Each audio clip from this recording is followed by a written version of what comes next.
আজ আপনাদের সাথে শেয়ার করব আমরা মানকচুর পাতা বাটা। এই যে মানকচুর পাতা এরকম দেখতে হয়, এবার এটাকে বাটা করা হবে।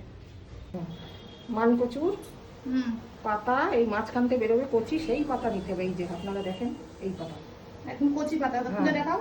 এই তো কচি, ভিতরটা খুলো, এরকম গোল পাকিয়ে কি ভালো লাগছে না কালারটা। এই যেরকম একদম কচি পাতা নিতে হবে, ঠিক চলবে না, ওই যে শুধু পাতা নিতে হবে, শুধু পাতা নিতে হবে, ডাঁটি নেওয়া যাবে না। মা পাতাগুলো ছিঁড়ে নিচ্ছে,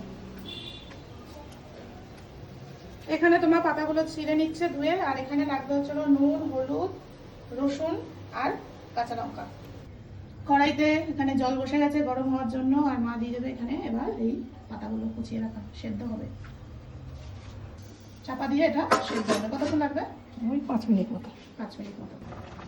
দেখুন কি সুন্দর কমে এসছে। এই যে মা এখানে ঝুড়িতে ঢেলে দিল, দিয়ে জল ঝরিয়ে নিল। এরকম ভাবে আপনারা সেদ্ধ করে জল ঝরিয়ে নেবেন। মিক্সারে দিয়ে দিয়েছি, এবার এটাকে বেটে নিতে হবে। চলে যাচ্ছে 2টো কাঁচা লঙ্কা আর রসুন কোয়া। রসুনটা বেশ বেশিই লাগবে, তাই তোমার?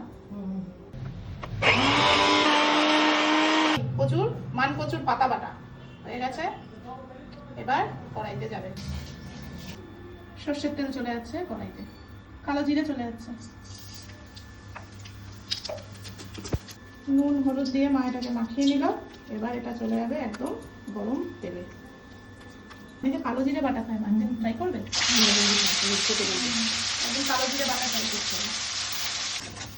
কতক্ষণ লাগবে না? এটা সময় হবে, একটু সময় লাগবে মানে 20 মিনিট।